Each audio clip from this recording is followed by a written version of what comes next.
আজকে দুপুরের জন্য রান্না করব টমেটো আর পেঁয়াজ দিয়ে পাঁচমিশালি মাছ। আমার তো অনেক পছন্দ হাওরের তরতাজা ফ্রেশ পাঁচমিশালি মাছ। ছোট মাছ ভালোভাবে রান্না করতে পারলে খেতে কিন্তু বেশ মজা লাগে। হ্যালো এভরিওয়ান, আসসালামু আলাইকুম। কেমন আছেন সবাই? আশা করি আপনারা সবাই অনেক বেশি ভালো আছেন। তো সকাল থেকেই ব্লগটি শুরু করছি। দেখেন আপনাদের ভাইয়া সকাল সকাল কত সুন্দর তরতাজা হাওরের ফ্রেশ মাছ নিয়ে এসেছেন।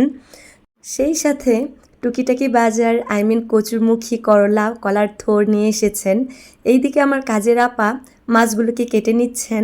ছোট পাঁচমিশালি মাছ দেখতে যেমন ভালো লাগে, খেতেও অনেক মজা লাগে যদি ভালোভাবে রান্না করা যায়। এই তো আমার কাজের আপা সব কিছু কেটে কুটে ধুয়ে রেডি করে দিয়েছেন। এইদিকে আমি এক চুলায় মাহিদের খিচুড়ি বসিয়েছি, আর অন্য চুলায় ডাউল যেহেতু হয়ে গেছে সেজন্য ডাউলটাকে বাগার দিয়ে নামিয়ে চলে আসলাম আমার ব্যালকনিতে। দেখেন মার্শাল্লাহ, আমার ব্যালকনিতে কত সুন্দর নয়নতারা ফুল ফুটেছে। আমি যেহেতু 1 মাসের মতো বাসায় ছিলাম না, সেজন্য আপনাদের ভাইয়া আমার শখের ব্যালকনি বাগানটার একটুও যত্ন করেনি। আর এই যে দেখছেন লতা টাইপের গাছটা, এটা তো আমার ব্যালকনির প্রাণ। বাবার বাড়িতে যখন ছিলাম তখন আপনাদের ভাইয়া ফোন দিলে সবার আগে জিজ্ঞেস করতাম আমার গাছগুলোতে পানি দিয়েছে কিনা। একদিন পানি দিলে 2 দিন পানি দেয়নি, একবেলা পানি দিলে আরেক বেলা পানি দেয়নি, এই অবস্থা করেছে।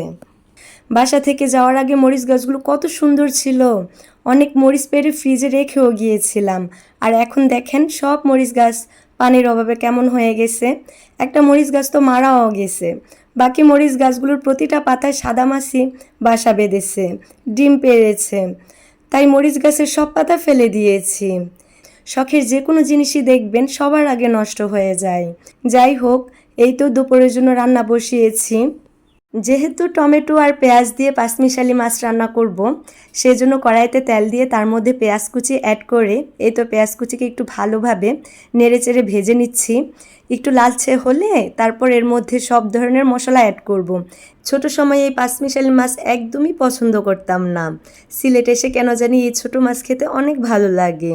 এই তো টমেটো আর সব ধরনের মশলা অ্যাড করে ভালোভাবে নেড়েচেড়ে এখন পাঁচমিশালি মাছগুলোকে দিয়ে দিচ্ছি। ভিডিওটি ভালো লাগলে লাইক কমেন্ট শেয়ার করে দিবেন।